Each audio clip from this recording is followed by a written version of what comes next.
வணக்கம். வாழ்க வளமுடன். டாக்டர் பாலகிருஷ்ணன், கோவையிலிருந்து. நம்ம தினந்தோறும் இன்றைய பஞ்சாங்கம் சம்பந்தமான பதிவுகளை பார்த்துட்டு வர்றோம். விசுவாவசு வருடம் ஐப்பசி மாதம் 8ஆம் நாள் சனிக்கிழமை. நான் ஏற்கனவே ஒரு பதிவு சொல்லியிருக்கேன். சனிக்கிழமை திருமணம் நிச்சயம் செய்தால் அந்த திருமணம் சிறப்பாக இருக்கும். நிச்சயம் செய்தால், நடந்தால் இல்லை, திருமணம் நிச்சயம் செய்தால். இன்னைக்கு சூளம் பார்த்தீங்கன்னா மேற்கு, பிறை வளர்பிறை, திதி சதுர்த்தி திதி 3:48 AM வரை முடிஞ்சிருச்சு. நட்சத்திரம் அனுசம் 7:51 AM வரை முடிஞ்சிருச்சு. பிறகு கேட்டை.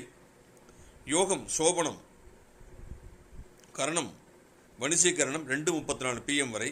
அதுக்கப்புறம் பத்தரை கரணம் 3:48 AM வரை.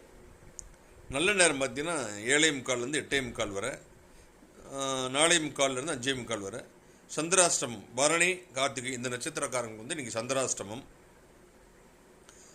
Rahu Kalam 8:57 AM to 10:25 AM. குளிகை நேரம் 6:1 AM to 7:29 AM.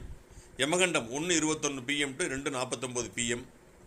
அபிஜித் காலம் 11:29 AM to 12:16 PM. அபிஜித் இந்த நேரத்தில் நீங்கள் எதுவுமே பார்க்க வேண்டியதில்லை. திருமணம் கூட நீங்கள் தாராளமாக செய்யலாம். அபிஜித்துங்கிறது நம்ம நட்சத்திரத்தில் இருக்குது. நம்ம அதை கணக்கில் நம்ம கொண்டு வர்றது கிடையாதுங்க. சரிங்களா? இப்போ நிறைய விஷயங்களை நம்ம ஜோதிடத்திலேயே நம்ம நிறைய பார்த்துட்ருக்கோம். ஜோதிடம் அப்படிங்கிறது வான சாஸ்திரத்தை அடிப்படையாக கொண்டது. இப்போ ஒருத்தர் நிறைய பேருக்கு நிறைய கேள்விகள் இருக்கும். நான் வாழ்க்கையில் முன்னேறுவேனா, அப்சக்கிள்ஸ்லேருந்து ஓவர் கம் பண்ணி வந்துடுவேனா அப்படிங்கிற கேள்வி எல்லாம் இருக்கும்.